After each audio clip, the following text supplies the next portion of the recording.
welcome to this high-level regional dialogue on the call of Cryosphere. With an urgent and crucial agenda ahead of us, I would like to kick off today's event, which is focused on the critical issues surrounding the mountains in general, but the Cryosphere in particular in the Hindu Kush Himalaya. My name is Babar Khan. I'm working as Senior Ecosystem Management Specialist at ICIMOD, and I also look after the action area on regional data, networks, and institutions. I have the honor and privilege to moderate this August event.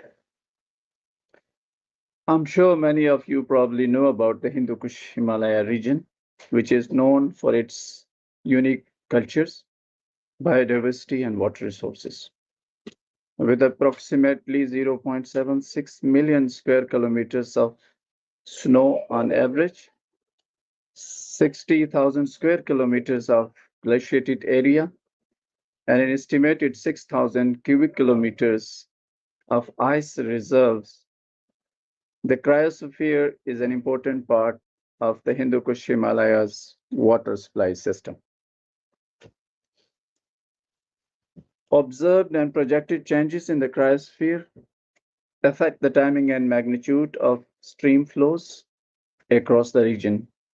Snow-covered areas and snow volumes are predicted to decrease in many areas over the coming decades due to increased temperatures, changing precipitations, and snow cover dynamics.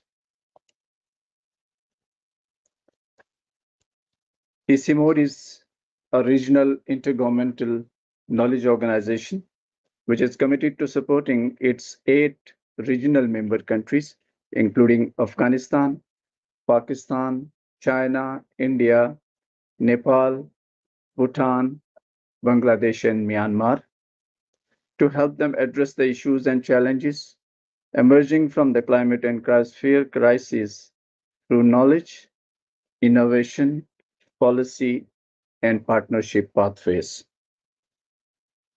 However, most of the Hindu Kush Himalayas challenges are complex and transboundary, and their impacts and risks often transcend national boundaries, which need a regional collaborative approach, an evidence-based solution package, and the investment at scale. Today's event, therefore, aims to share with you the key findings of the ICIMOD's latest report on water, ice, society, and ecosystems in the Hindu Kush Himalaya, which we shortly call HIVICE Outlook Report 2023. We also aim to broaden our understanding of the impacts of the changing cryosphere on water resources, ecosystems, and people, both in the mountains and downstream areas. We look forward to furthering and strengthening our collaboration with the HKH countries and the HKH countries among themselves, and in particular with the global research and development partners for sustainable climate action and building resilience in the Hindu Kush Himalaya region. Without going into technical details of the study, I would like to begin a journey of understanding of what is happening in the cryosphere and HKH and how it is impacting people's lives, biodiversity, and the ecosystems. I would like to invite Dr. Pam Narayan-Kadal, Chief Policy Advisor at ICIMOD, to extend a warm welcome to the delegates on behalf of Dr. Pema Gyamshu, the Director General of ICIMOD. Dr. Kadal.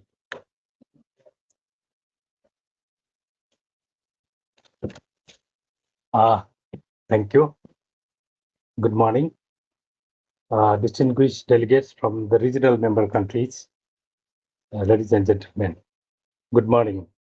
So we have also Jira from FCDO, welcome. So it is our great pleasure to welcome you all in this high-level regional dialogue on the call of the Cryosphere, disappearing snow and ice in the Hindu Kush Himalaya. Dr. Babar has already set the context, therefore I don't like to talk much about Hindu Kush Himalaya and ICIMOD. You know that Hindu Kush Himalaya is very largest contiguous mountain, Himalaya. So the most contiguous largest mountain of the planet. So it provides a lot of ecosystem service, water, energy, and food, nearly to the 2 billion people of the planet. So about one fourth of the humanity of the planet. So how it is important. So that is the important message that we have to understand. So ICIMOD, International Center for Integrated Mountain Development, is knowledge, learning, and innovative center. Work with the 8 member country, as Dr. Bauer has mentioned, for the sustainable mountain development. So it is very important. So SKS region is the most vulnerable to climate change because of the two reasons. Mainly two reasons are there. Number one, fragile topography and weak socioeconomic context. That is why this region is the most vulnerable to climate change. And it is also important to note that snow and ice of the Hindu Kush Himalaya maintain supply of seasonal fresh water to river basin that serve, as I already mentioned, 2 billion people in Asia. But current emission trend and resultant warming is causing glacier to shrink rapidly, posing severe threat to the region's ecosystem and community. So this is the key challenge. Recent ICIMOD report that will be presented on water, ice, society, and ecosystem in Hindu Kush Himalaya otherwise reveal that this region has already witnessed 65% faster melting of snow and glacier than previous decades, leading to an increased frequency of water-induced, climate-induced hazards and disaster. So this is the big threat to the region. And a current emission trend, it is foreseen that two-thirds of all our glaciers will be gone by 2100. So we'll lose all the glacier and snow. Then there will be big deficit of water in the downstream. In this context, aims of this meeting is to share the latest result of the dramatic change in the cryosphere in the SKS, build understanding of the impact of climate change on water, ice, society, and ecosystem resources in the SKS region, and forge collaboration among SKS countries, regional and international partnership, and promote the need for sustainable climate action in the SKS. So the impact is very big. Therefore, we'd like to collaborate with the international community. So this is the main objective. We know that you all are very busy. We are very busy with at COP28, particularly with the negotiation, final negotiation process. I see our colleague from Nepal and Bhutan and other regional member country. They are very kind of stressed to include their agenda and to talk and participate in the negotiation. But this dialogue could be the helpful in negotiation process to provide the evidence about the melting of mountain Cryosphere and its impact. So mountain and Cryosphere are our agenda of Hindu Kush Himalaya region. So therefore, it is important. This dialogue would help you during your negotiation. Our expert team is presenting the report, and we have James from International Center Climate and Cryosphere Initiative (ICCI), advocating about Cryosphere, important of Cryosphere. He will be presenting on global perspective of Cryosphere. So without any delay, I would like to welcome you all again in this important dialogue. So thank you for coming and participating from the regional member country, from FCDO, from ICCI and other part of the world. So I welcome you all in this important dialogue. Thank you very much.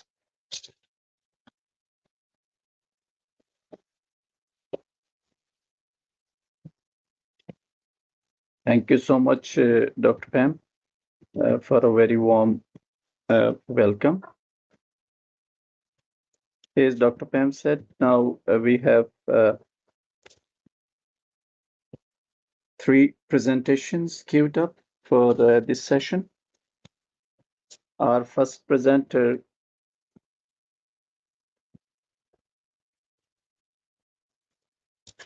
is Dr. Arun Bhakta Shrestha.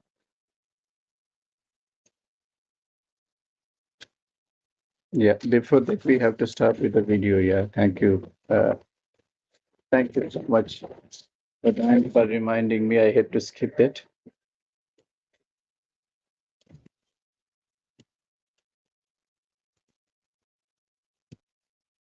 Luckily, we have a very young filmmaker, an actor, and a producer with us,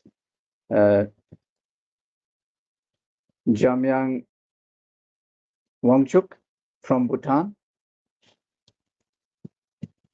Many of you probably have seen him in the films and documentaries, but he is here with us now, and he is here with a key message from the summit and summit of the Mount Everest, and from base camps of other highest mountain peaks in the world, including some in Pakistan and other in Nepal, with the message that how fast the glaciers are melting there. He has cycled all the way from Bhutan through India, Pakistan to Dubai to shed some light on his crucial journey from Mount Everest to Dubai. I would like to show the video first, and then I will request Jamyang for your brief remarks, please. Can we run the video, please?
I'm taking a huge risk right now, carrying this bike to Tortomi Glacier.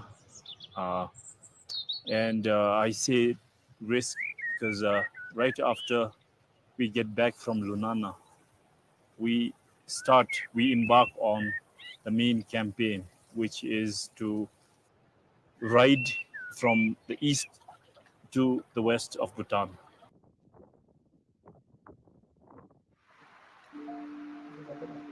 Bhutan now has to contend with the looming danger of hundreds of glacial lakes that did not exist 20 years ago.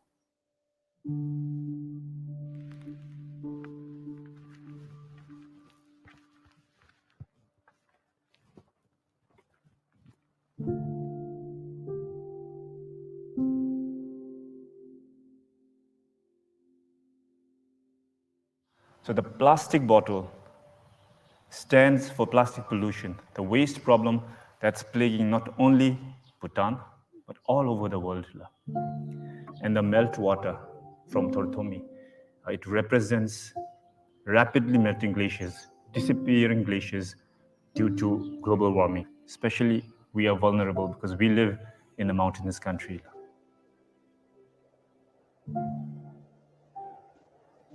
미토이 발렛 지날레 태명알레 지나이 주주스둘라 지나이 주주 알루팜답 어머갈레 초하나 히스둘라 아네바 땜다바 짐다난다스둘라 Yalama çoğumda ava zırsı hibda kati jonna masibala tingale tinginam chugudi pha jakholesu zona chu se koibala chen chon thang sa zona ta chobda ava hip tingare update chi de na ha wonde te aldi khogi ba ngach phalebe wonda ten chudi pura nalama oi matala cheka anama pegoi la tele cheka di phalo me ngachi yalama kirigi sa popo yobola ani kirigi sa popo gi ana hipchi malegi chudi yata omne chala ana zongi su kholebeya Analmaydı mabeyşon, ngati kirigi yagutugu şüpçi, nagi çuda magi çudi katıp çabışon, samçı ratara anal. Çukuçi. Yani samdida bir di bak metela. Sampuk bayasıla anal. In 2008, the water level had to be lowered manually by people.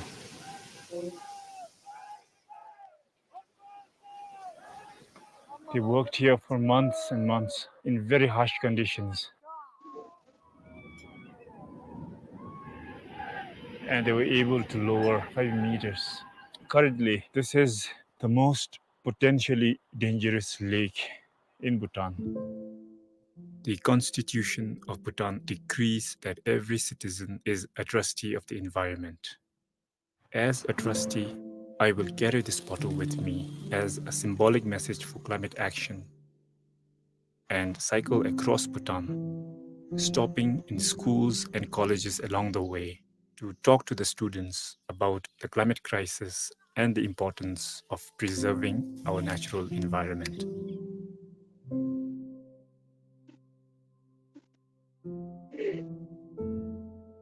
We are cycling from Pemagasil all the way to Thimphu through 15 districts to create awareness, especially among the youth.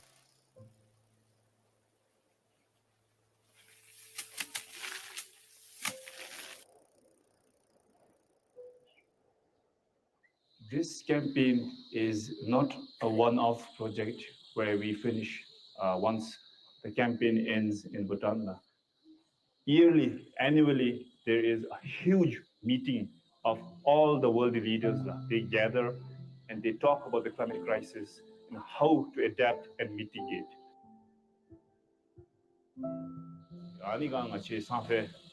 From Thimphu, we will be biking, cycling all the way to Dubai. We would like to take this message and tell the world leaders of what's happening to poor countries like Bhutan, who have had no impact on the climate crisis. And yet we are suffering its consequences. Dear world leaders, our nature, it's disappearing. It's going away day by day. If there's no nature, there's no tomorrow. It is going to affect my life. It is going to affect everyone's life, even my grandchildren's life. And we're just standing here. We're worrying about it, but we're not taking any actions.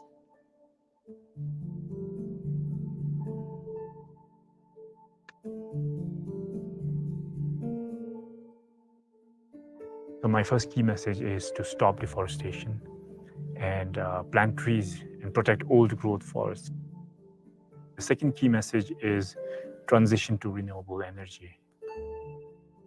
And the third key message is, of course, if we could make climate change, the climate crisis studies part of our curriculum.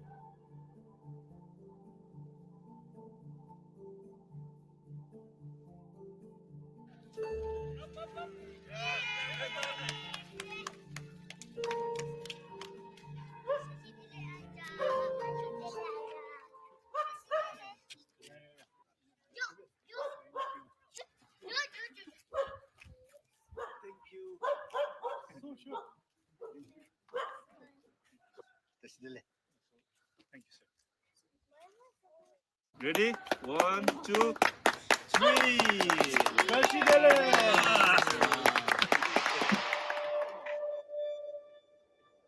There are about 300 million people living near the rivers and the glaciers, and 1.6 billion people living downstream.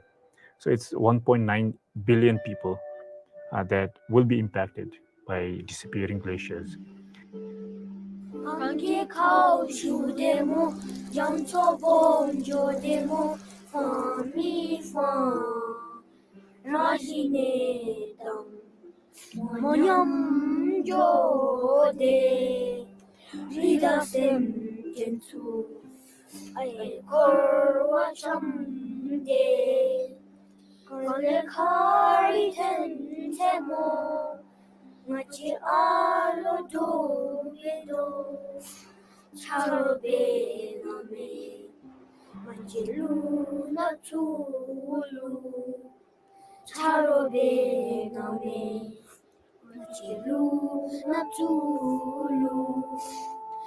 Sarujuya mindumo, Nyerunia mindumo, Churitir bitake, Tabuna bulangobe, Churitir bitake, Tabuna bulangobe.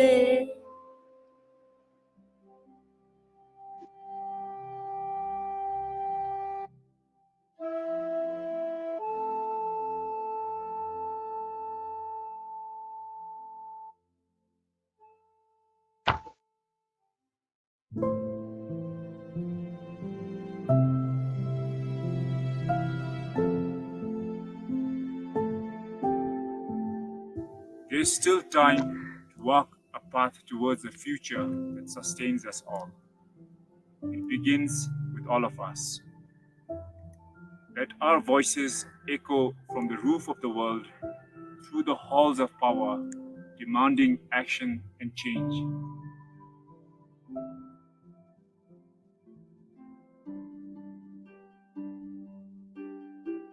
Let us be the catalysts of transformation as we embark on this mission to save our snow.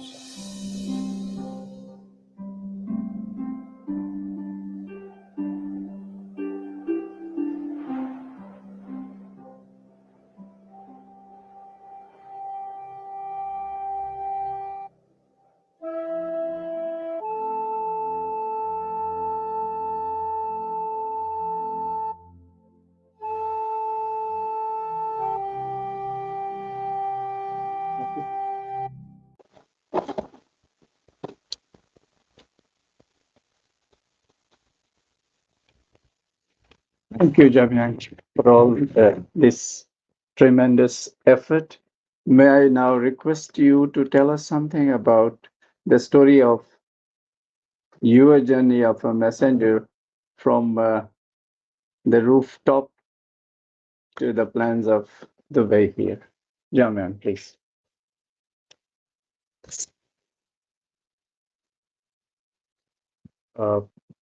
Thank you all for being here, and I'll make this really quick. So I biked this time from Nepal, because I'd already biked in the summer while doing the Everest trek. I resumed the campaign from Nepal to New Delhi, and unfortunately, due to an injury I sustained just before the campaign, I couldn't continue cycling. So I hopped onto the train to the Pakistan-India border, and from there I took buses to get to Karachi, and then from Karachi I flew here. So in this journey, I've seen for myself connection between the mountains and the plains, especially in Pakistan, where I visited the area that was fully submerged. One district called Khaipur Nathansha that was fully submerged under the floods last year. And as soon as I got out and took my camera out, the residents there, the locals, they swarmed me, and I was really taken aback. They were looking for answers from me. And one of them said, we still haven't received aid ration after 3 weeks, and we're still looking for that. And they showed us where they were living in tents, in makeshift tents, a year on from the devastation. So this journey has, in a sense, given the campaign a renewed sense of urgency, and how, and what it means to the communities being impacted by it. And I'm very grateful here for this opportunity to share this message here with the community here, and share the campaign with you all. Thank you.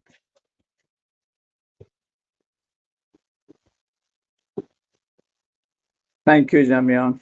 Thank you so much. Now, without wasting the time, I would like to invite Dr. Arun Bafta-Shirista, Strategic Group Lead for Reducing Climate and Environmental Risks, which we call the SG3, and the Senior Climate Change Specialist, for sharing the key findings of the recent study of ICIMOD on Himalayan water, ice, society, and ecosystems. Over to you, Arun. Thank you, Babarji. I After that video and short speech from Jangmyang, I think it's probably not even necessary to go through it, because in essence, the whole thing is about trying to understand how societies are impacted, and I think we it's clear. But nevertheless, I will go through this very high level summary of overview of this report, which came out earlier this year, which was a work of about 74 renowned author, from the region as well as international. So uh, um, of course, this is the reason the report covers. If you have been following ICIMOD's work, we have been talking about 10 major river basins originating from Hindu Kush Himalayan region. Here we have added two, which are not like the big major river basin, but Helmand and Inner Tibet. That makes it 12. And of course, the importance of this region in terms of the people living there and the vulnerability has been mentioned by PMG. So I'll not go into that. And yes, the Highwise report, which stands for um, ice, water, society, and ecosystem, looks at those the interlinkages. Of course, the focus is on cryosphere change, but then how it is linked with water, ecosystem, and society. So that's what it brings in, but also talks about the knowledge gap and some very important policy messages. So starting from ice, the glacier is the most talked about component of cryosphere. Um, we of course know that it is melting very rapidly due to climate change, due to warming. What is alarming is this report reveals that in the decade of 2010, the melt rate has actually, the mass loss has actually accelerated by around 65% more than in the previous decade. One additional information here. I think the Karakoram anomaly has been much discussed. Some glaciers, very high level, high altitude glaciers in Karakoram advancing. But then this report also indicates that probably the Karakoram anomaly is now going to end or has already ended. So I think even in that area, the ice loss is going to be the major trend. So looking into the future, that was about the past. Looking into the future, different scenarios, global warming scenarios, indicate the what would happen to the glaciers in this region. So again, in a 1.5 degree to 2 degree world, the end of the century glacier loss scenario could be something about 30 to 50% loss and by the end of the century compared to 2015. So that is already very, very serious. And we are talking about 1.5 degree or 2 degree or maybe not, maybe yes. So this is going to be very detrimental. And if it is 3 degree, it would be around 55 to 70% loss. So and it also depends on the location, but generally that's what we are looking at, which is really, really serious. Again, very significant, decline in snow cover. The pattern is likely to change. Snow line elevation suggested to, shift. More rain than snow suggested to happen. And also already we are experiencing this rain on snow effect, which is also very, very critical for, runoff processes. Permafrost is another component, the third component of cryosphere, which is the least studied. We know very little about it. What we know points to the fact that permafrost is also declining very, very rapidly. And much of the slope instabilities, mass wasting, could be due to permafrost, especially a few of those events we are already seeing. And this needs to be really, really understood as we move forward. Now about water, right? I think, okay, cryosphere is changing, but then water is what is central to the society. But then the picture, the story about water is not that clear. What will happen to our water resources, is very, very, uncertain. At the headwaters, probably, there will be increase till the tipping point, and then there will be a decline. So that is something which we know. But then as we move downstream, it will be important in river basins which are predominantly meltwater fed, like, Helmand, Amudarya, and Indus. However, the eastern river basins, which are more monsoon fed, probably impacts are likely to be less. But then what we are also seeing is that the seasonality shift is going to be very important, and changes in the extremes are likely to be very important. And hazards, I think that is very important also. While we talk about water, it is not only about too little water, also too much water is also very, very can be harmful. Now, this region is a multi-hazard prone region. And of course, the perception is that the hazard, frequency magnitude is increasing. That's perception, but in terms of the data itself speaking, we have low confidence on it, right? Of course, the data issue is there, but what we see from talking to communities and our own experience shows that these are increasing. Um, but the exposure is increasing. I think that's for sure. The settlements, the infrastructure, all the activities are increasing. So even with a constant hazard, I think the risk factor is increasing here. And also the nature, multi-hazards occurring, cascading hazards occurring. This is something which we are observing quite frequently in the region. One important aspect of hazard is glacier lake outburst flood, which is related to climate change and which is related to glacier melting. Now, the record in terms of the trend in glacier lake outburst flood is limited. What we have recorded in last 150 or so years, there have been around more than 400 glacier lake outburst flood events in this region. And if we look at the high mountain Asia, it could go as high as 600, right? So that is there. But what we also found out that, looking into the future, uh, by the end of the century, there could be a threefold increase in Glock events. That is really, really scary. However, it seems like tipping point has been reached in the eastern part of the Himalaya, right? Although there will be Glock events, more and more glacier lake formation increase will happen in the western part of Hindu Kush Himalaya. So that's something which we have found. Now, this is about cryosphere and water. In terms of ecosystem, again, this report highlights that there will be major changes in mountain flora, for example, in phenology, habitat shift, population and communities, etc., and also in fauna elevation shift, sharp population decline, extinction of some of the species, etc., which is definitely not my topic. Actually, I'm not expert in it, but this is what we are finding.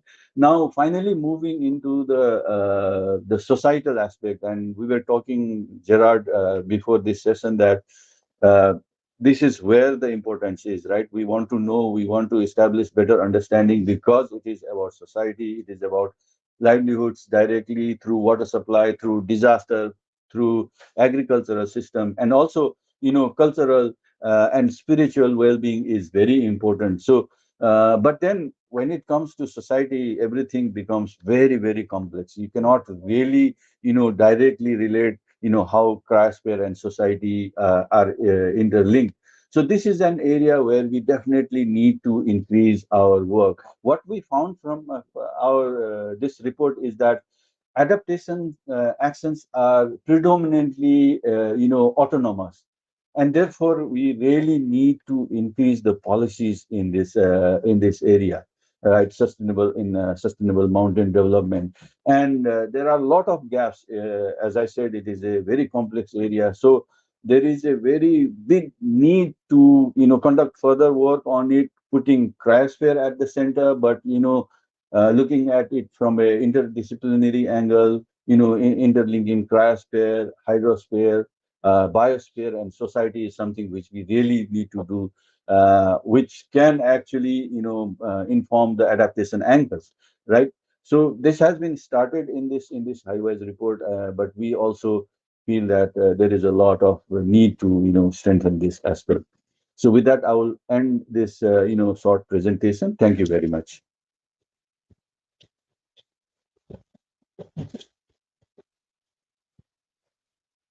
Thank you, Dr. Arun, for sharing the key findings of the Highwise report. ICIMOD being a regional knowledge and learning center, it co-generates very critical and credible information together with its partners to fill the key knowledge gaps in areas we lack knowledge, to support the policy and decision-making processes, particularly in our regional member countries, but generally also as to support the research around the globe focused on mountains. ICIMOD has established a proper mechanism of taking the key knowledge to the policy makers. And I will try to present very briefly how we are taking that knowledge to the policy processes. I hope I can use this one. Yeah, great. The process of linking science with the policy started actually a long time ago, but it was very formally started in 2020 with the publication of the flagship report we call Hindu Kush Himalaya Assessment Report. It was published in 2019. The key findings of that report were then converted into the HKH call to action as a commitment by the governments of the 8 regional member countries. And this commitment was formally endorsed by the ministers from the 8 regional member countries in the first ministerial mountain summit held in October 15, 2020, where they agreed to hold a biannual Hindu Kush Himalaya Ministerial Mountain Summit and to promote a united voice for the Hindu Kush Himalaya region at forums like this at the global level and regional level also. But specifically, they suggested and agreed to hold a multi-stakeholder science policy forum regularly to enhance the uptake of science evidence for improving regional policies focused on mountaineering, particularly related to people, as Dr. Arun mentioned. When it comes to the society, it becomes even more complex and needs a lot of attention to address them. And environment, because environment is actually the source of livelihood of the mountain people. Not only for mountain people, but services also benefit the people living downstreams, even the economies, industries, etc. They also suggested to establish a high-level regional institutional mechanism, and ICIMOD was assigned the role of secretariat for it. That's why ICIMOD is facilitating this entire process. After the first Science Policy Forum, the second Science Policy Forum was organized in Kathmandu just 2 months ago, and where some of you were also present there. And this forum, which was attended by over 100 participants, including scientists, researchers, development professionals, representatives of other global mountain networks like Alpine Convention, Carpathian Convention, South Caucasus region, East Africa, Andes, etc., and Central Asian mountains, together with the policymakers from the region, from the 8 regional member countries, to discuss the key findings of this Highwise report there.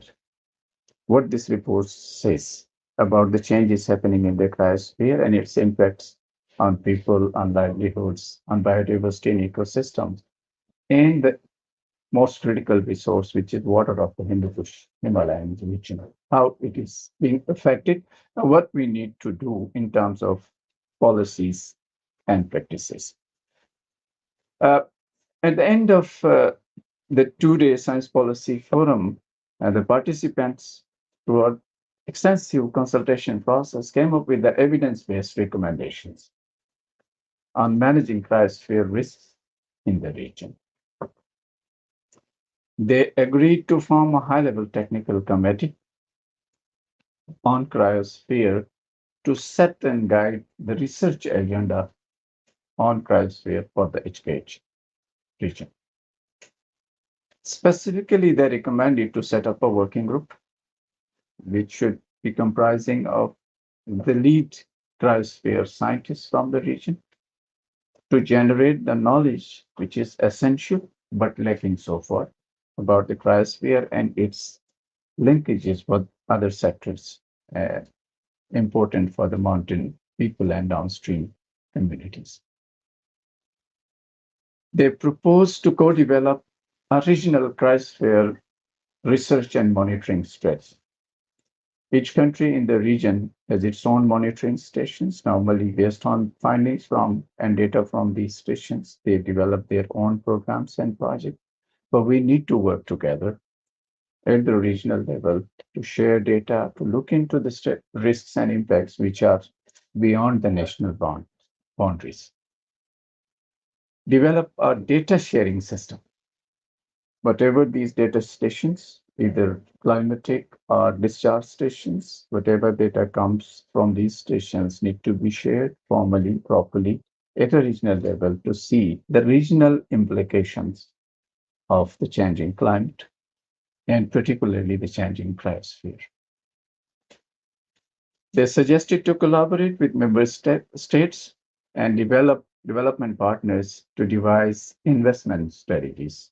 This is, I think, the main area of the whole COP28, where we need investment and finances, not only from the public sector, but also from the private sector to look into these challenges and come together to address them in a way that is needed.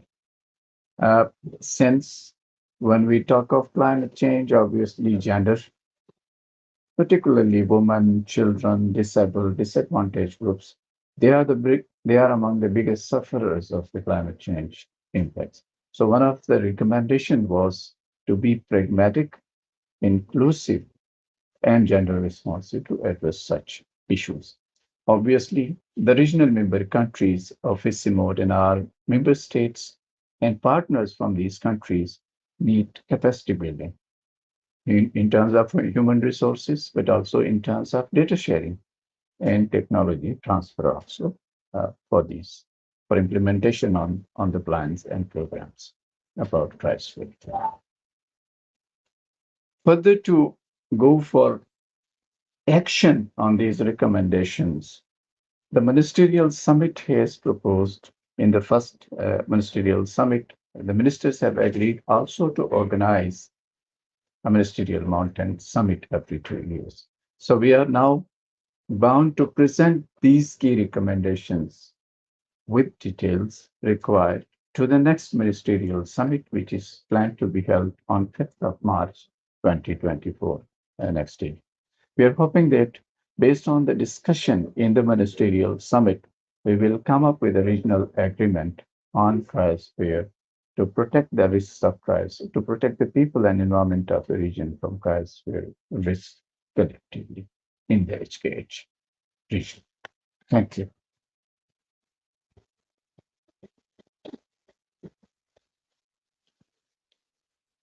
May I now request James Kirkham, AMI Chief, Science Advisor, and the Coordinator for ICCI, for a global perspective on the cryosphere. James, please. Thank you, Baba, and thank you to ICIMOD. It's always a pleasure to share the floor with you. And the time I spent working with you in 2017, 2018 fostered a real fire and passion for this region, which I've taken forward to each and every single one of my conversations here at this COP. So thank you so much. I'm going to be extremely blunt with you today and prove to you that no matter who you are, where you're from, your nation's national security, the future of your food and water, and the health of your population depend on one thing, and this is the cryosphere. And for the cryosphere, every single 1/10 of a degree matters. So let's be really clear here. This year has been absolutely devastating for the cryosphere. We're seeing enormous changes and impacts, even at 1.2 degrees, and there's absolutely no debate to be had anymore. 2 degrees is simply too high, and even 1.5 degrees will still lead to huge, irreversible impacts that will last for centuries. It's by no means a safe level at all, but perhaps 1.5 will allow us to adapt to this if we act today. Now, this is because the cryosphere is warming faster than anywhere else in the world. The Arctic is currently warming 4 times the global rate, and Antarctica and the Hindu Kush Himalaya are warming about twice the global average. And this means that whilst the Earth is now warmed by 1.2 degrees overall, we're now heating the cryosphere with temperatures that are already 2 or 3 degrees more than they were in the 1980s. So let's just have a quick whistle-stop tour of our cryosphere. We have ice sheets. We have 2 on Earth, Antarctica and Greenland. And if all the ice held in these ice sheets were to melt, sea levels would rise by 65 meters. Now, these videos show how these 2 ice sheets have changed just over the last 20 years. And areas of red are where they're losing more ice than where they're gaining. The loss of ice from these ice sheets has caused sea level to rise by over 20 centimeters over the last century. And this is now causing your countries billions of extra dollars in damage with every single storm you're having. But if we keep going under our current emissions pathway, we'll be talking about meters of sea level rise, not centimeters. Of course, this would have huge impacts for countries all the way around the world. So 1 meter is now locked in, no matter what we do under any emission scenario. But we've still got our foot on the accelerator, and we can choose whether this water comes really fast or we can slow it down and adapt to it. Currently, today, our foot is flat to the floor. And this means that 1 meter could occur in the next 50 years. And for countries like Bangladesh, this would cause massive coastal migration and also big challenges to agriculture because of saltwater intrusion spoiling the soil. But things would get much, much worse than this. So 3 meters could happen in the early 2100s under our current emission scenario. And this would cause almost unthinkable damage to coastal cities around the world, including, for example, Karachi in Pakistan. As well as this, we've got Shanghai in China. This is massively affected by sea level rise, potentially very quickly. And also Mumbai in India. And of course, not to mention that at this level, low-lying nations like the Bahamas will be almost entirely gone.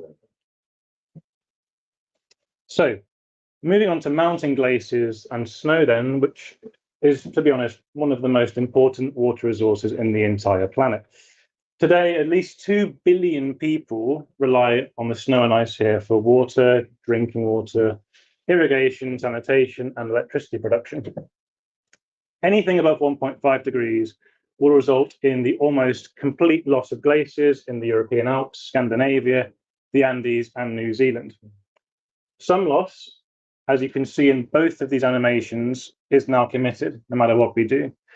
But the outcome towards the end of this century is still to be decided.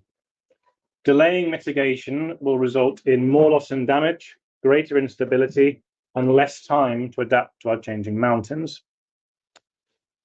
Now, moving on to high mountain Asia, where the Indus and the Tarim river basins rely almost entirely on meltwater from snow and ice during the hot seasons. As glaciers melt, as we've heard just before with Arun's presentation, water resources are massively affected, but also catastrophic events like glacier-like outburst floods and landslides also increase, which will affect entire communities. 1.5 in this particular region limits glacier loss to about 30% by the end of this century. But under high emissions, we could see about 70% of these glaciers gone by the end of the century. Now, moving on to permafrost, which is the frozen ground, it covers about 22% of the northern hemisphere and holds vast amounts of ancient organic carbon. The more that this thaws, the more CO2 and methane is released into the atmosphere, and these emissions continue for hundreds of years once they start. And this makes it an issue of intergenerational justice. Now, today, permafrost emissions are about the same as Japan's every single year. But if we hit 1.5, we'll be seeing about the same amount as India's emissions today every single year. 2 degrees, we get to about the same as the EU.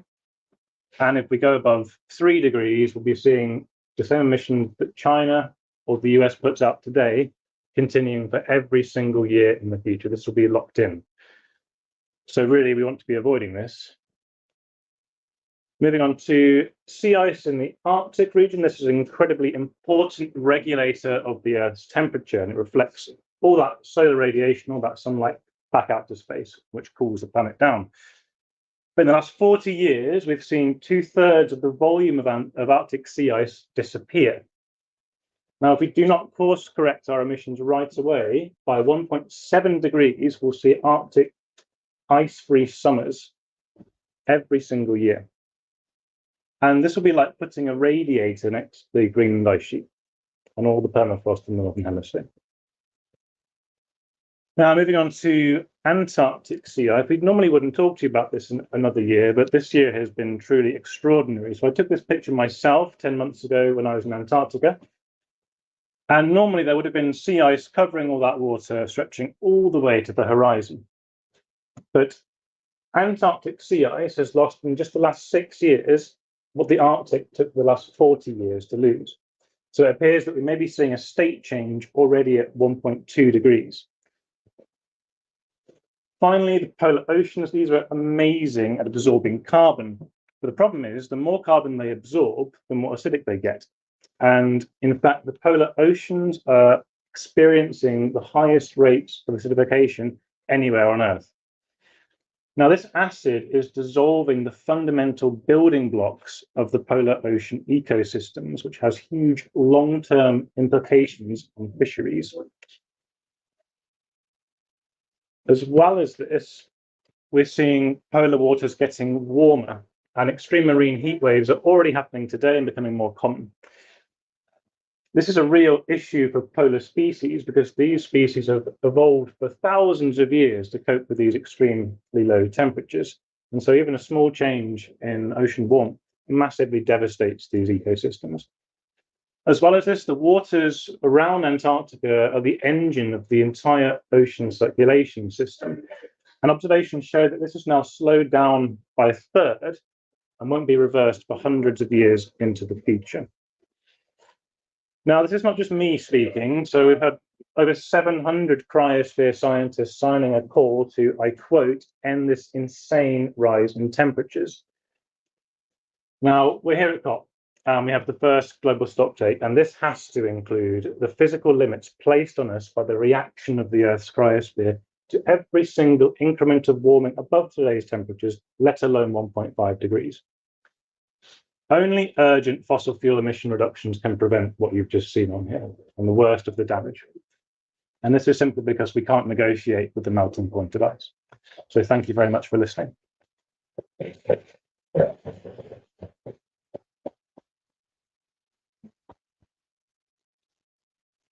Thank you, James. Thank you so much for an excellent presentation. Impacts of changing cryosphere, particularly the risks, are not confined to the mountain areas alone. Obviously, they are going to impact the populations living downstream, the industry, the economy, and they're going to disrupt everything almost downstream mountains.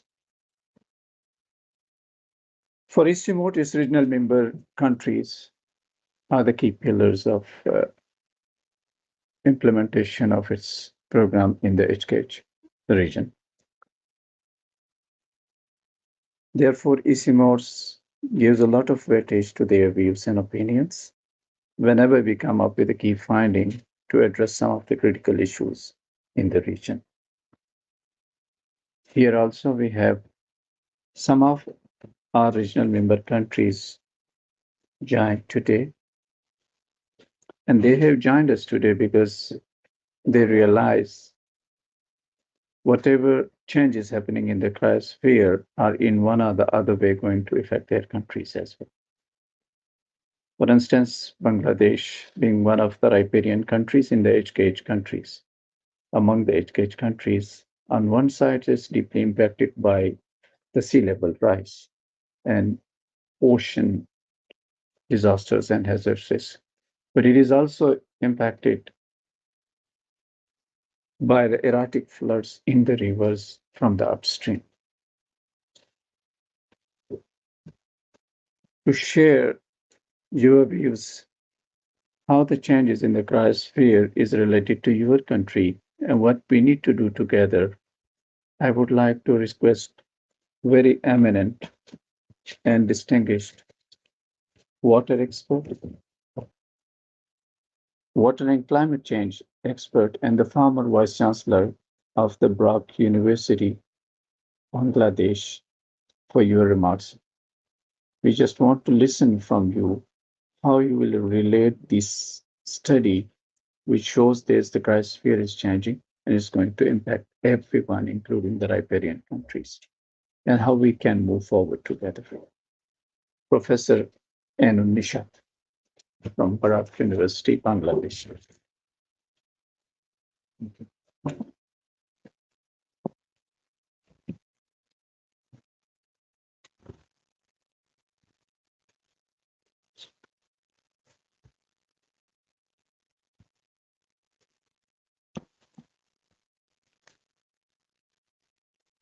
I should say good afternoon. It's already past 12. And thank you very much for your kind words, Baba Sahib. Think of the predicament of a Bangladeshi. He has not seen snow or ice. So when he first time sees or watches a white snow cap or observes snow is falling, he gets very excited. That happened to me and my wife when we went to Glasgow. And on the first day when the snow was falling, she came out of the house without taking warm clothes. So I had to stop her and do that. Possibly same is the reaction of a person who lives on a mountain when he gets to the sea coast and then watches the vast expanse of ocean. In Bangladesh, the rivers are very wide. 15-kilometer width is very simple and ordinary. Maybe at the coastal area, 20-25 kilometer. In the upper part, 5, 6, 10 kilometer is very easy.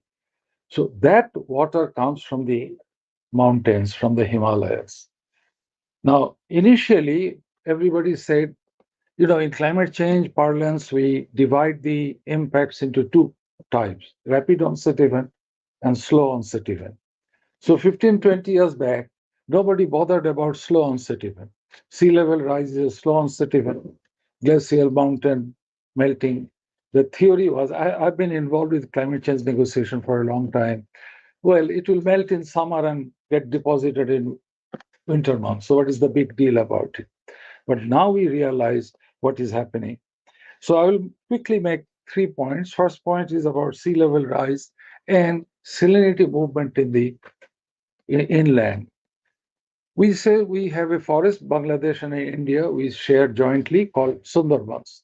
This is the largest mangrove forest. We also say this is an unique forest because this forest is with freshwater ecosystem.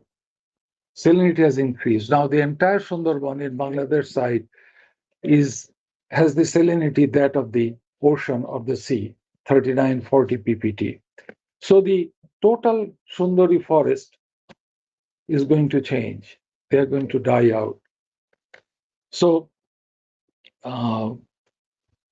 the tidal level is also moving up.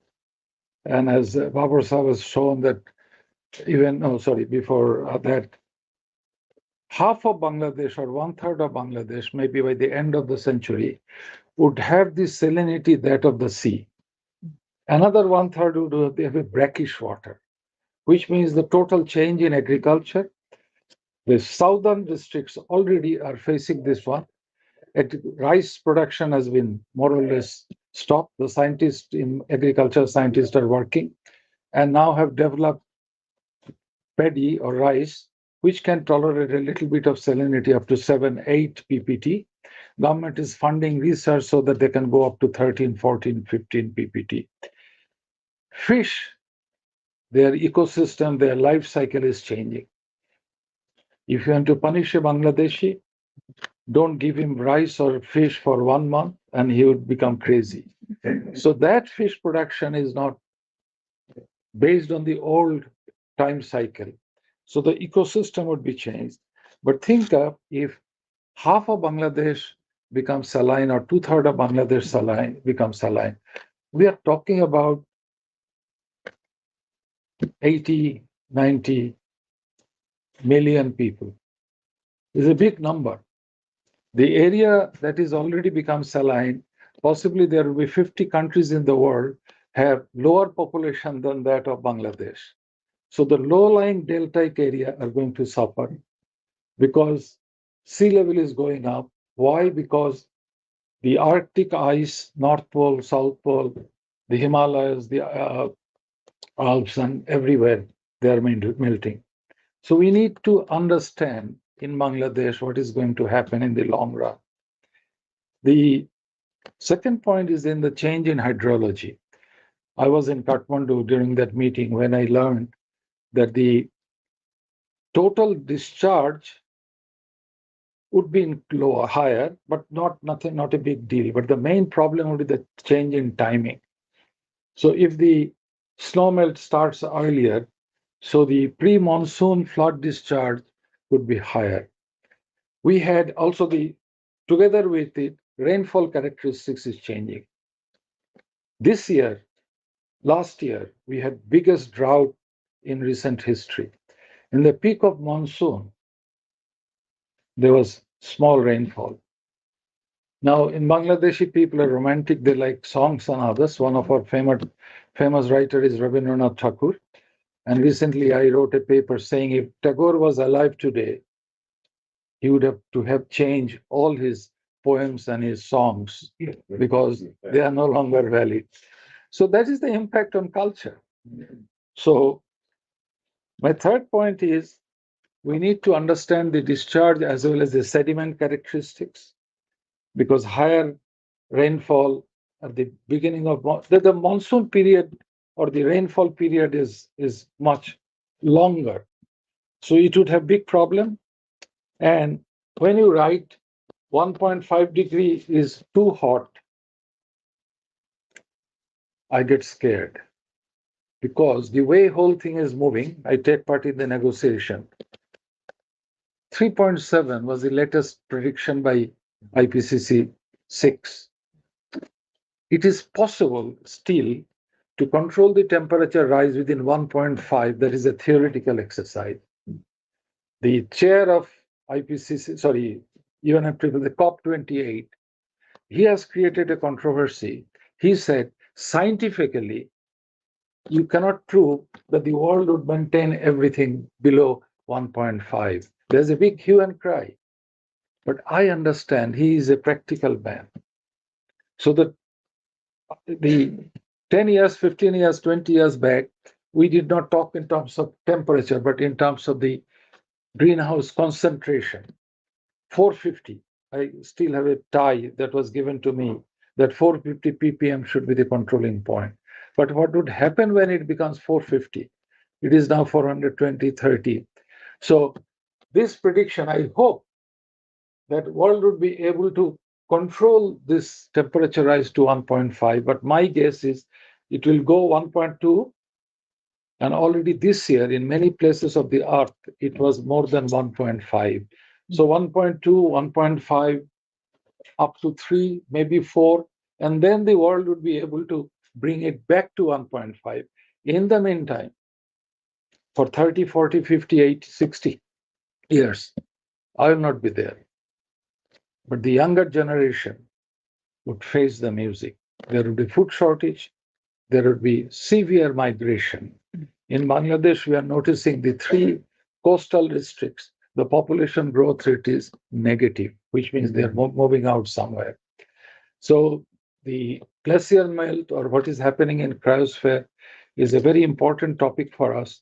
It is happening somewhere else, but as a Bangladeshi, we need to understand what will be the impact on our land, on our population, and we must alert the the younger generation to fight for it. That is why in the climate change negotiation, the importance of youth being involved in the negotiation is given so much importance.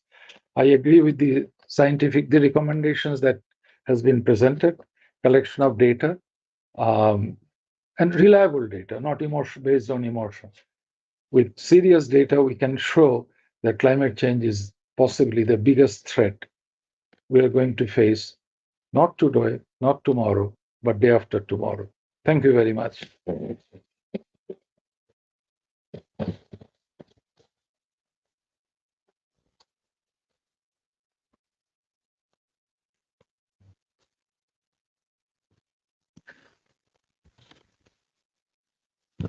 Thank you so much, Professor Anunishat, for your kind remarks. I fully agree with you.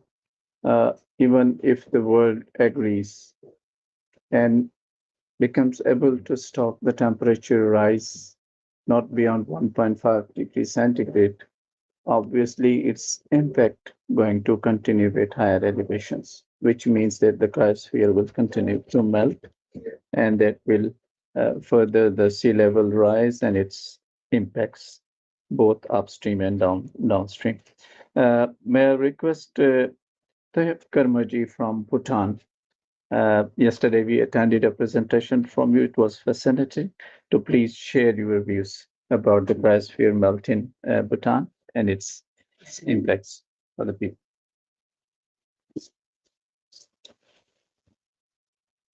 Thank you, Babaji.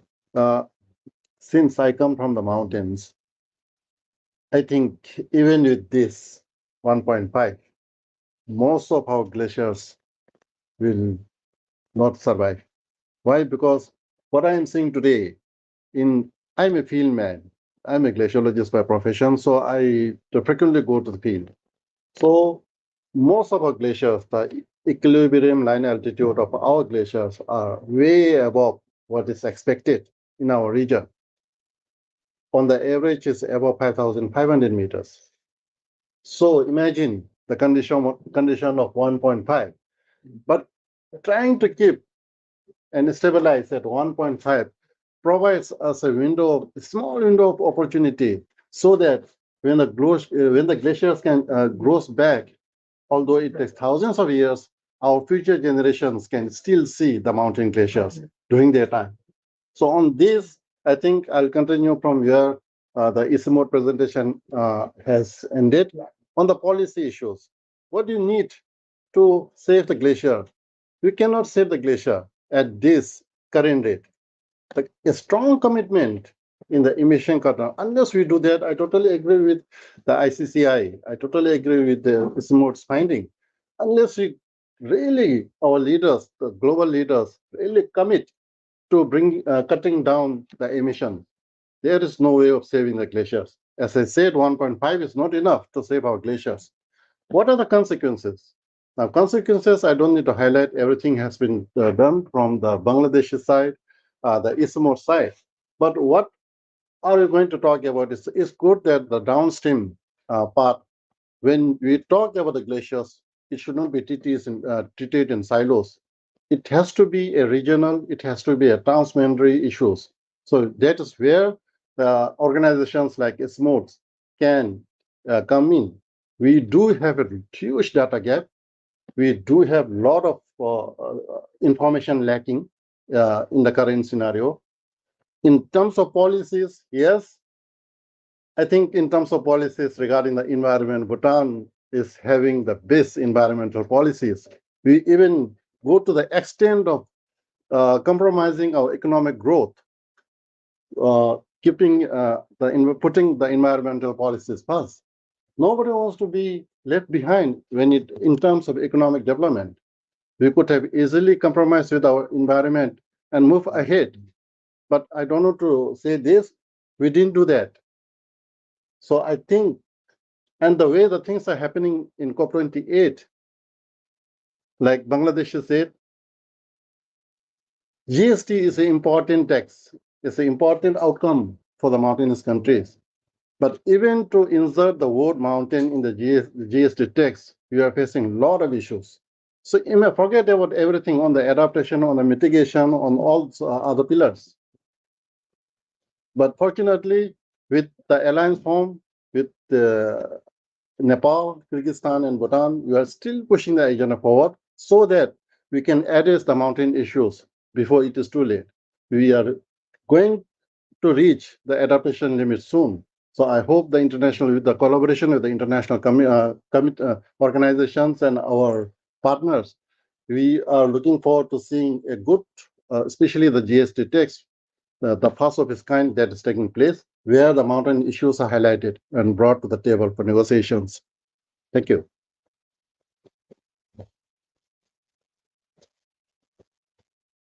Thank you so much, Dr. Kama, for your kind remarks. May I apologize, Dr. Sharma. I will invite Dr. Budi Padal from Nepal because he's part of the negotiation process, and I think he has to go a bit earlier. May I request Dr. Budi for your remarks, please? So thank you, sir. It is a great pleasure to be with you. So thank you for organizing this wonderful side event and inviting us to share our solidarity on mountain communities and mountain ecosystems. We have been working with ICIMOD in different areas, and then I actually, on behalf of the government, I would like to deeply appreciate the works of ICIMODs working for the collective, actions for 8 HKS region countries. Thank you for the presenters, and you again highlighting the impacts of changing climate and then impacts of changing cryosphere on other dimensions, we have been collaborating with particularly with Bhutan and Kyrgyzstan, and then sitting many times with ICCI, ICIMOD to prepare submissions to make interventions. That's why in negotiation also in the latest GST text, there are the mountain is mentioned in few places, but we are still, yesterday also we have submitted another text, and then James was also helping us in this journey. So I would like to thank ICIMOD, ICCI, and other colleagues having a common voice and then raising the issues of Himalaya mountain and cryosphere in the COP negotiations. So even this morning we have received another GGA text. It was there, mountain was there, and we wanted to have some indicators and targets on mountain, but in this text it is not there. We are again going to and the text is completely new, so there was a huge a disagreement from the parties, and then this morning presidency has released new text, so we are going to discuss on that at 1 p.m. and that's why I'm asking Dr. Babar to give me the floor a little bit early, and then I have to leave. I think we share Hindu SKS region countries. We share the similar opportunities. We share the similar challenges driven by climate change, caused from natural disasters and other challenges. So ICIMOD is as a knowledge and learning center, helping us to increase the adaptive capacity, resiliency, and then so we are working together to find out solutions that mountain communities and ecosystems are facing today. So with this, we are always together, and then we'll be together working to find better solutions. So thank you, everyone. So thank you very much. And then I have to leave now. So sorry for this. Thank you. Thank you, Dr. Baba.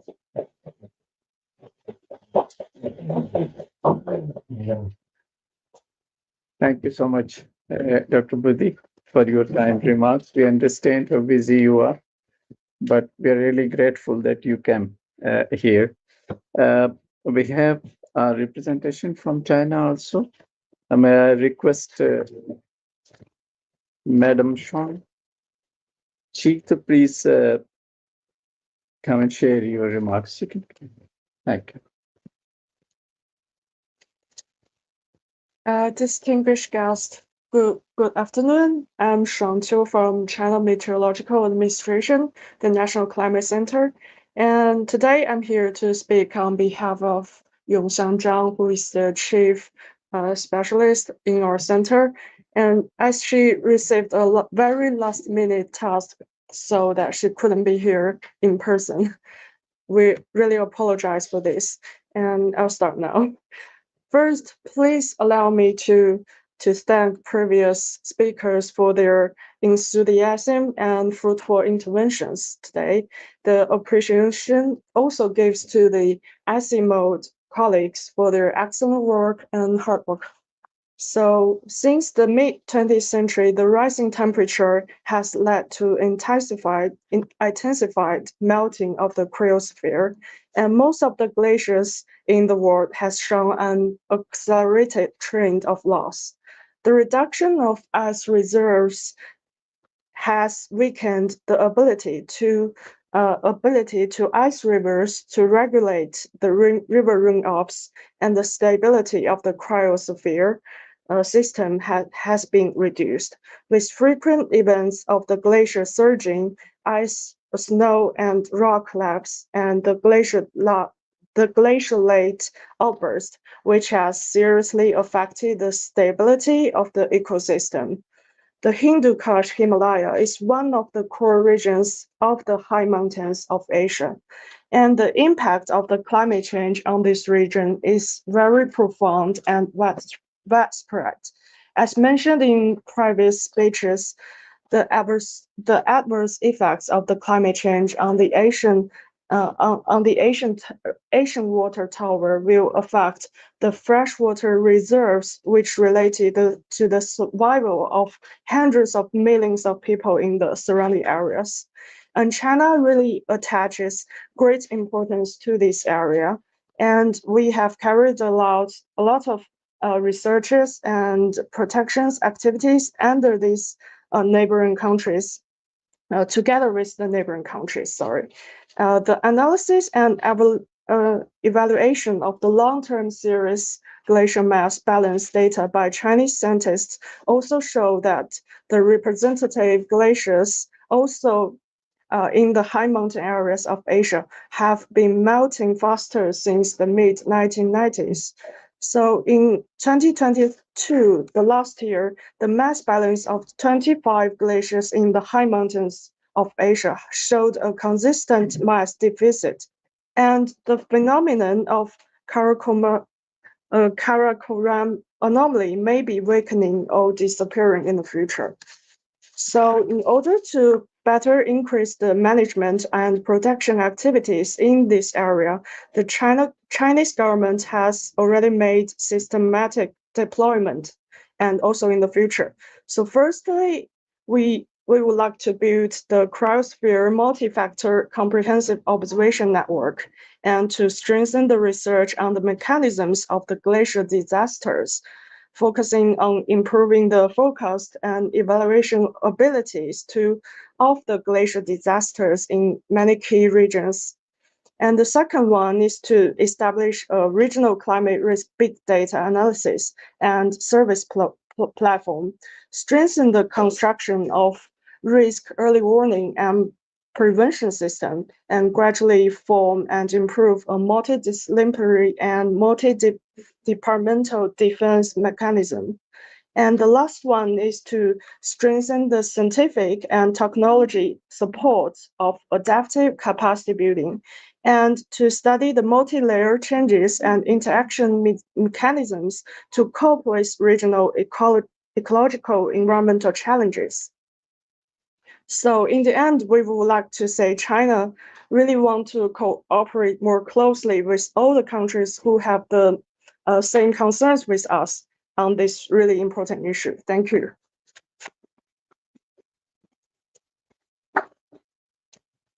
Thank you so much, Ms. Strong, for your remarks. We really admire and like to expand our collaboration with the China being one of the very important regional member countries of ICIMOD. We are grateful for your continued support and cooperation, and we look forward to furthering our collaboration with the China Meteorological Administration and other important partners who are working on the climate change mitigation and adaptation in the region, particularly on the third pole. May I now request Ahmed Kamal Saab? Thank you, sir, for coming.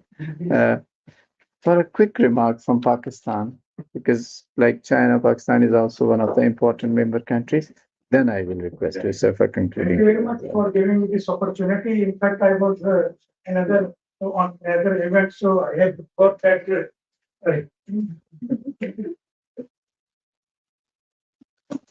Thank you very much indeed. It is a good opportunity for me to share what we are doing and what stake we have got towards this very issue.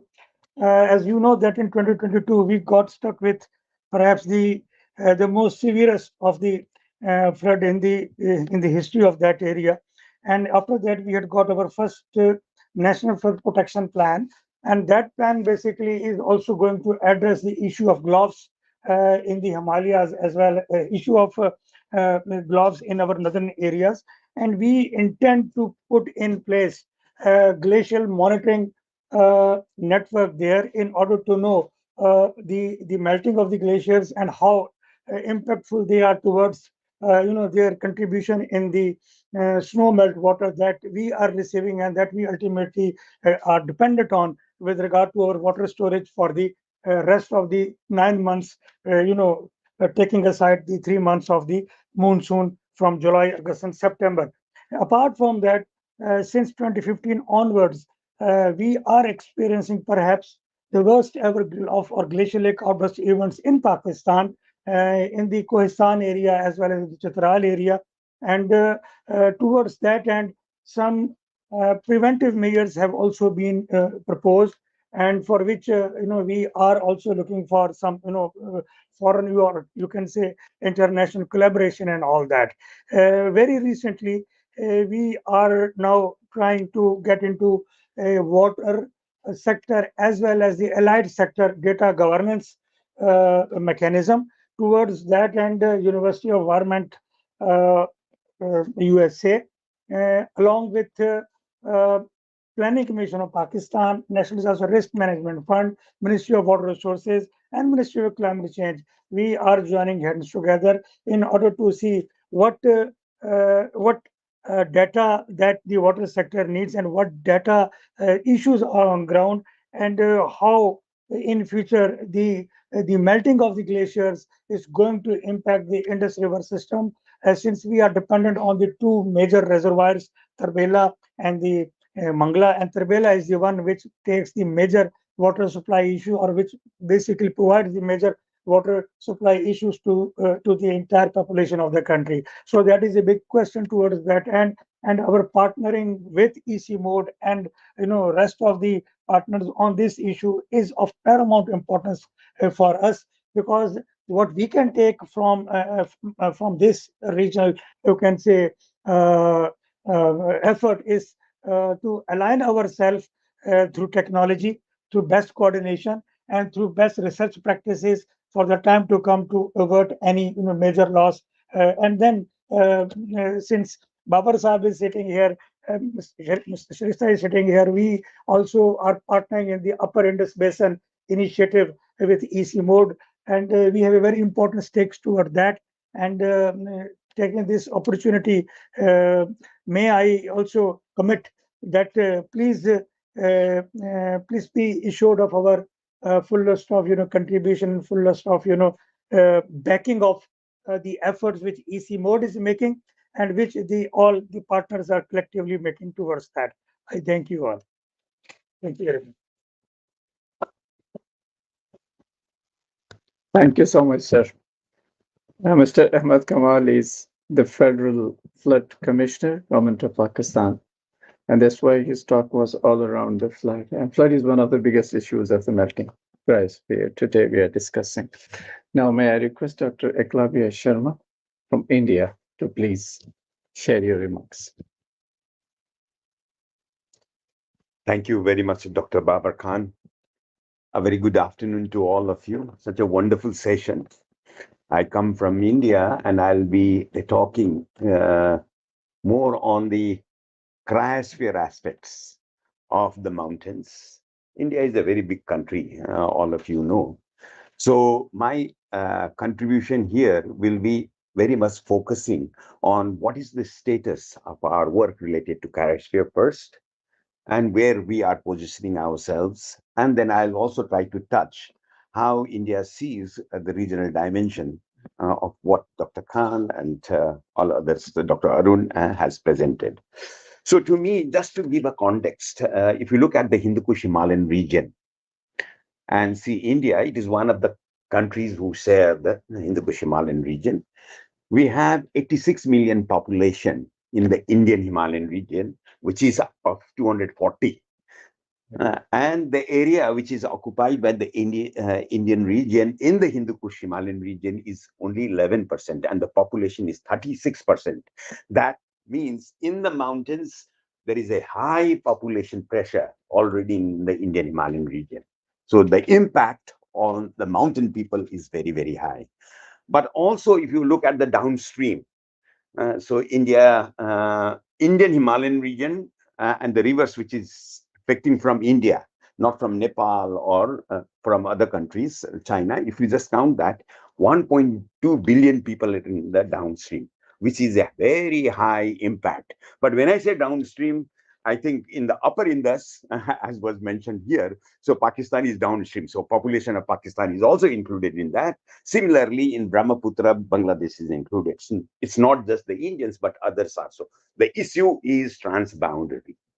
Whether even if we talk about Indian Himalayan region, it is not just India, it is also transboundary. We have downstream countries, but India is also upstream countries, China, of course, and we have Nepal, Bhutan, upstream. We are also depending. So in this context, we have to see really upstream, downstream relationship. Now, coming to the topic on this ice and snow, very much it was presented by Dr. Arun, and very clearly we see very highly snow and ice dependent situation arid in the west, and in the east it is more rainfall and other forms of precipitation. So that clearly shows that in our monitoring, in our research, we have to have different capacities when we talk about east and west. So we have to really see, as in India, very clearly into that. So what is the effort from India in terms of our work? So there are many institutions who are working on cryosphere, so especially Glaciers, now also in globe. Those institutions are Geological Survey of India, we have Space Application Center, National Institute of Hydrology, Wadia Institute of Himalayan Geology, and then of course National Center for Polar and Ocean Research. All these institutions are there. My worry is good, they are doing good research on cryosphere, but the extent of the glaciers are more than 9,000. The number of glaciers which are monitored are very bare minimum, and there are very few monitoring stations in the high altitude areas. There might be some glaciers like the National Center of Polar and Ocean Research has 6 glaciers being monitored very in the long term. So there might be some good data information there, but not in the context of what we are seeing in the changes as far as the Indian Himalayan region is concerned. So for me, there is a huge data gap still when we talk about this. And this clearly shows how we are responding. And one of the responses, what happened, if you know that in 2013, in Kedarnath, in the Uttarakhand, there was a big glacial lake outburst flood, and it created about 10,000 people died. So a huge impact and so much of infrastructure. ICIMOD, we were also in the planning commission to discuss and see how we move forward. So then we have another one in Sikkim this year. So this year we had another glacier lake outburst, floods, and it's again impacting large scale population. So here comes the issue of working together, integrated approach, bringing the different disciplines together and coming with a holistic thing. So Highwise report, I very much appreciate. It's not about ice, it's about society, it's about water, it's about ecosystems. So in this context, I think the perspective of working on Cryosphere has to change, looking into the cascading effects that it has for the society downstreams and for the ecosystem downstream. So in this context, so there is a high demand, I think, from our side to have integration, very much better science in terms of monitoring and getting evidences. Now, the problem when it comes to the countries of the eight, ICIMOD report is regional, very good. People like it. They are made aware. But what happens in terms of national decisions? It is the national data, national evidences that counts. So in that context, all the eight countries, we need to really see and how our data on these subjects are also feeding into the national decision very much. So this is also something which I'm also the chairperson of the Scientific Advisory Committee of the GB Pant National Institute of Himalayan Environment. So in that context, we would certainly like to bring the other topics in addition to Cryosphere in the Himalayan development. Finally, looking into some of the discussions which we have in the regional context, I think transboundary dimension is very important. Whether we work in one country or the other country, we need to have this. This is a critical, I think, experience and knowledge that we have generated over the years. The upstream, downstream impact. When we talk about Cryosphere, especially looking at the cascading impacts, then we need to have a call for collaboration.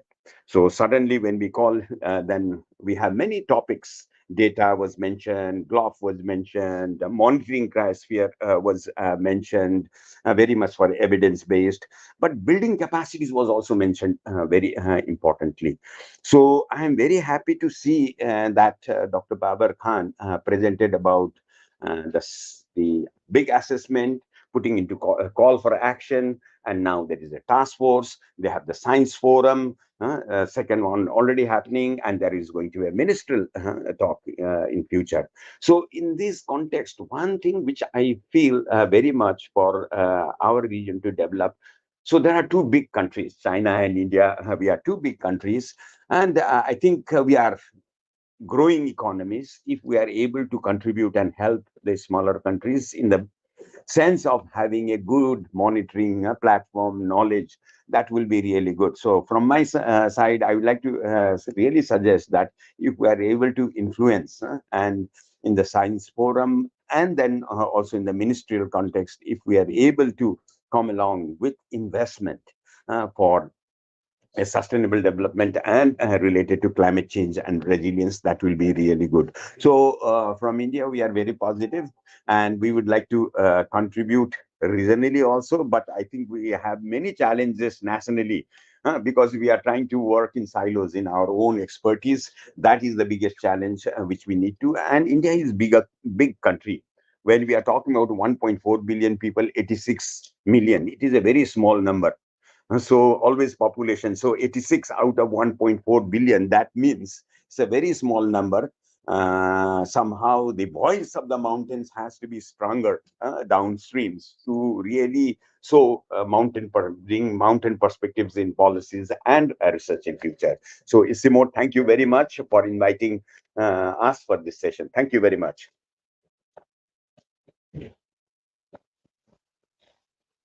Thank you so much, Dr. Sharma.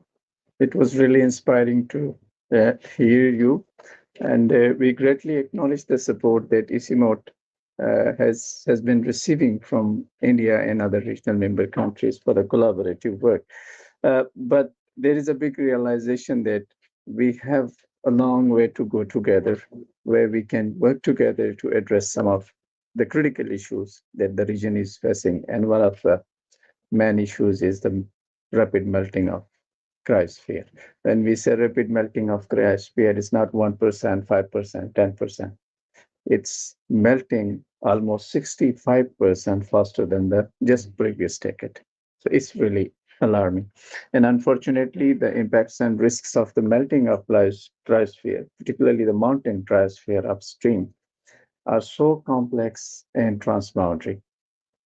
Their impacts and risks are not confined to one country. They originate in one place, but cause the devastation downstream till the Arabian Sea.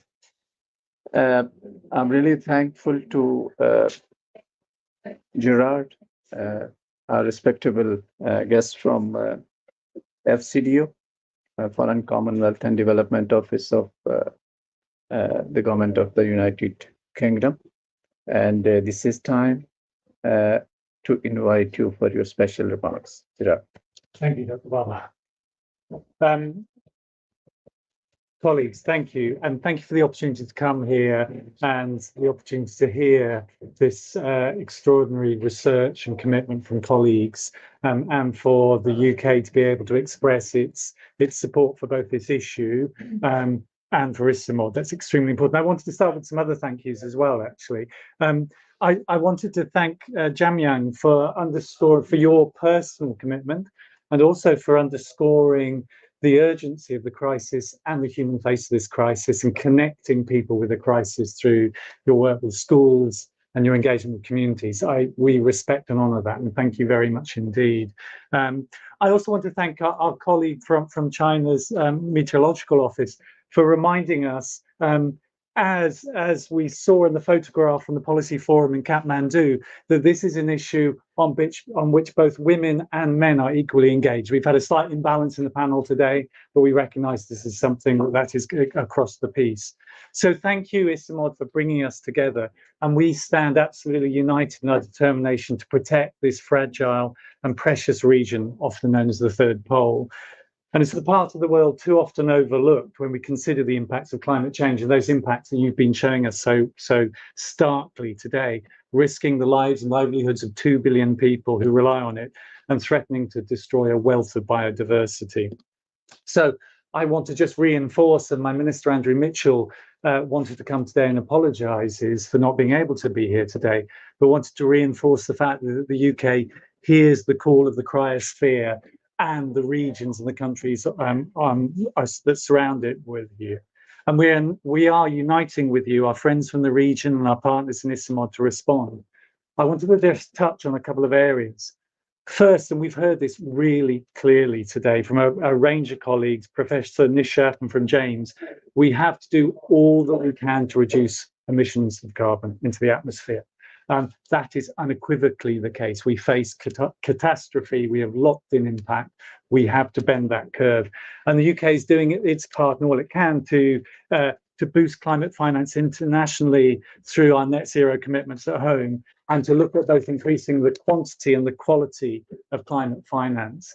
That includes our own pledge to spend just under £12 billion in international climate finance over the next 5 years, and to push for access to simpler and better access to climate finance for the most vulnerable countries, including through our seat on the Green Climate Fund and our work with the World Bank and other multilateral development banks. And I would just like to point out that we published a development white paper on the 20th of November this year, and to thank ICIMOD, because within that white paper, we actually use HiWise research. We reference HiWise research on glacial melt when we point out to the scale of the problem. So if ICIMOD and Highwise just want a little reassurance that their work is finding its way into policy, I can point you to that. It's footnote number 65 for those if you want to read the report.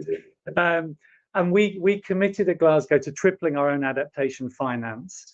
And a significant part of that adaptation finance is the programme in which ICIMOD sits, which is our climate action for a resilient Asia, funding ICIMOD's work in Bangladesh, Bhutan, Nepal, and India. And one of the really exciting fruits of that partnership is work helping communities in Nepal to map springs that have dried up due to climate change and earthquakes and bring those back to life again. Really working with nature-based solutions that are community relevant to use a combination of new recharge ponds and trenches while introducing the right plants in the right places to remove invasive species. And ICIMOD's work with governments and communities in Bangladesh, Bhutan, India, and Nepal will scale up this work. And with further research by ICIMOD, we can identify nature-based solutions at scale, and scale is so important, as we all know at this point. And indeed, in our white paper, the UK is committed to funding research into nature-based solutions for climate resilience and unlocking public and private financing for those solutions. One of the ways that we'll do that is supporting the growth of high-integrity carbon and nature markets that can unlock a globally estimated $40 billion of private finance for low and middle income countries. We have to get money moving behind nature-based solutions because otherwise we will not get to where we need to be. So we are really delighted to hear about the cooperation in the Hindu Kush that we've heard today. And all of that is why the UK wants to underscore and raise global awareness of ICIMOD's Mountains of Opportunity investment framework. And so we're calling upon businesses and banks and our partners, governments and development finance institutions, civil society and philanthropists to join all of our efforts here today to respond to the call of the cryosphere, to recognise the urgency. We need to remain architects of hope as well as staring into the abyss and manage both of those at the same time. And so that we can join the Mountains of Opportunity Investor Alliance, which is so key to delivering the life-changing investments and the progress for the most vulnerable people at the scale and the pace required. It will take commitment, it will take energy and an enormous effort. But I want to pay tribute to the people in this room and their communities, scientific and otherwise, that are behind this effort and underscore our commitment to join you in it. Thank you very much indeed.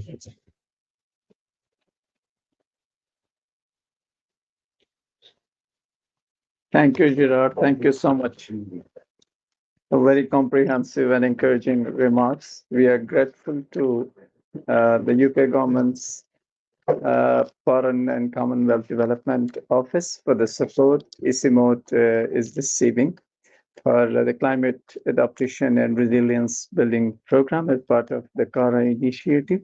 We call it Hindu Himalaya Resilience Enabling Action Program, working in the 5 countries of the region. As I said earlier, what are we doing is still a small fraction compared to the challenge and the vulnerability the HKH region is facing. So we are quite hopeful that together with our regional member countries and the international development partners, we will be able to go forward hand in hand and try to find the resources and investments both from the public as well as the private sector to address some of these issues and challenges the region is facing. With this, we now reach to the end of the program. Before disembarking, may I request our distinguished guests to please assemble here for a group photo, and then I will pay the vote of thanks.